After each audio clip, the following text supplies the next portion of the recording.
Halo semuanya, nama saya Mario Jokom. Saya berasal dari Universitas de la Salle Manado. Untuk video ini saya akan membawakan sebuah tugas UAS dari hukum laut. Mari kita saksikan bersama-sama.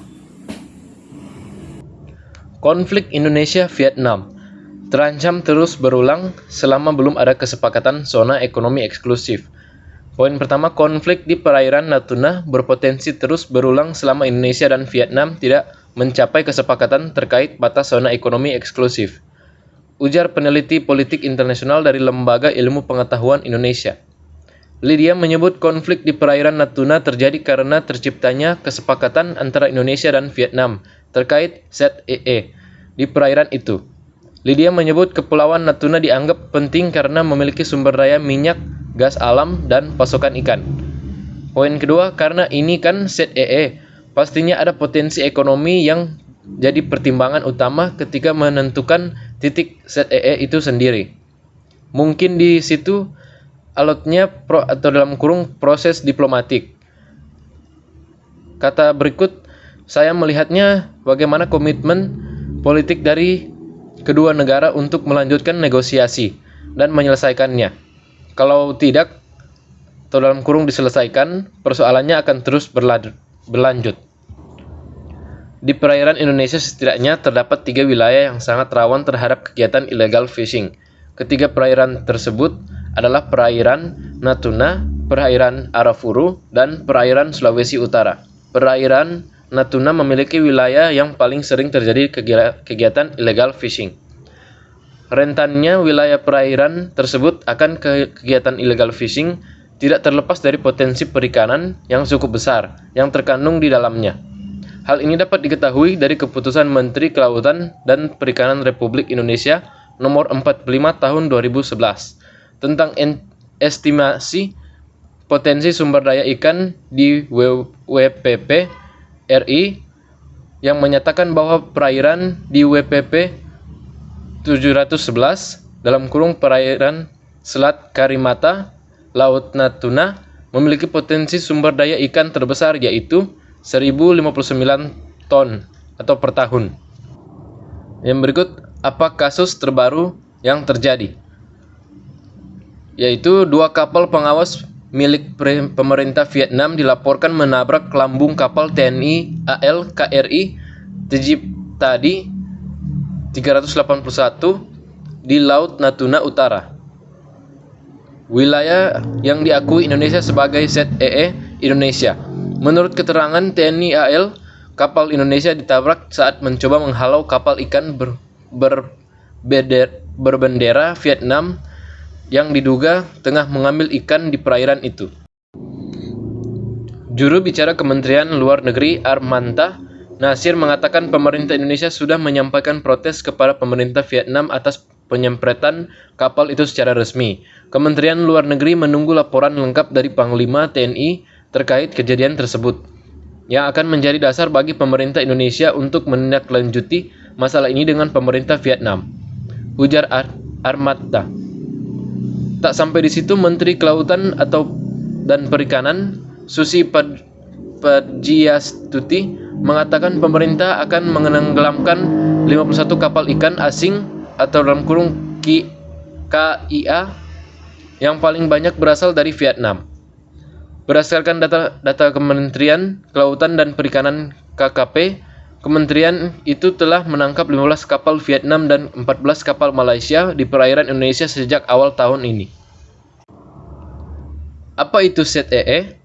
ZEE adalah laut lepas di mana sebuah negara mempunyai hak berdaulat atau sovereign right atas sumber daya alam yang ada di dalam laut itu. Menurut Konvensi Hukum Laut Internasional, di wilayah perairan ini negara mempunyai hak untuk melakukan eksplorasi dan eksploitasi, konservasi, dan pengolahan sumber daya alam hayati maupun non-hayati. Kesepakatan terkait ZEE diselesaikan secara bilateral oleh 2 negara yang bersinggungan. Merujuk data Badan Nasional Pengolahan Pembatasan 2016, Indonesia sudah menyepakati ZEE dengan Filipina di Laut Sulawesi, namun belum meratifikasi kesepakatan itu. Data itu juga menyebut kesepakatan ZEE Indonesia dengan Australia terkait sebagian Samudra Pasifik, Laut Timor, dan Laut Arafura sudah selesai, meski sebagian kesepakatan itu belum diratifikasi. Direktur Jenderal Hukum dan Perjanjian Internasional Damos Dumoli Agusman mengatakan hanya batas maritim dengan Papua Nugini yang sudah tuntas, baik batas laut wilayah ZEE maupun landas komitmen. Sementara katanya di wilayah lain masih banyak yang bolong. Bagaimana progres proses diplomatik Indonesia dan Vietnam? Poin pertama yaitu berdasarkan hasil penelitian yang diunggah dari website resmi Seminar Nasional Badan Informasi Geospasil, Indonesia memulai pembahasan batas ZEE dengan Vietnam pada tahun 2010. Yang poin kedua, dari tahun 2010 sampai dengan tahun 2016, perundingan penetapan batas maritim Indonesia dan Vietnam telah dilaksanakan sebanyak 8 kali. Direktur Jenderal Hukum dan Perjanjian Internasional Damos Dumoli Agusman mengatakan perundingan batas ZEE masih berlangsung pada tingkat teknis.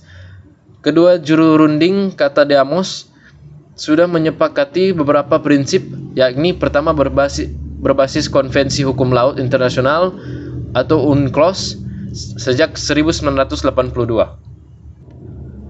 Indonesia dan Vietnam katanya juga menekankan prinsip bahwa batas landas kontinen dan ZEE ada dua rezim yang berbeda. Menurut Konvensi Hukum Laut Internasional, landas kontinen meliputi hak sebuah negara atas dasar laut dan tanah di bawahnya yang terletak di laut teritorial. Selanjutnya, kedua juru runding mulai merundingkan garisnya ZEE di mana dan ini butuh pertimbangan teknis, yuridis, dan politis, ujar Damos. Ia menambahkan perundingan batas maritim memang membutuhkan waktu yang lama. Dulu perundingan batas landas kontinen dengan Vietnam berlangsung lebih dari 30 tahun, sejak 1973 dan baru selesai tahun 2003, pangkasnya. Mekanisme apa yang sebaiknya ditempuh oleh Indonesia dan Vietnam? Yaitu pengamat LIPI Lydia Sinaga mengatakan sebagai negara ASEAN, Indonesia dan Vietnam harus menyelesaikan masalah batas maritim karena hal itu penting untuk stabilitas regional.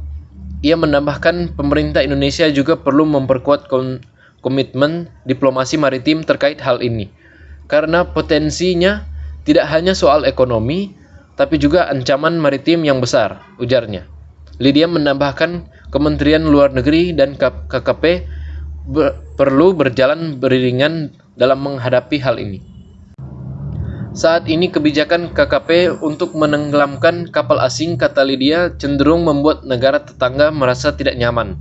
Ini soal bagaimana diplomasi kita menjadi koheren.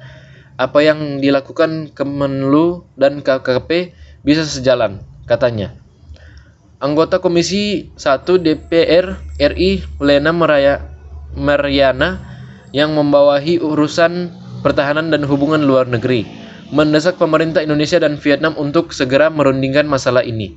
Pertemuan bilateral antara Indonesia dan Vietnam harus terus didorong karena ketegangan di laut ini kalau tidak diselesaikan bisa merembat, ujarnya Lena. Sekian saja itu dari saya. Terima kasih karena telah menyaksikan video ini.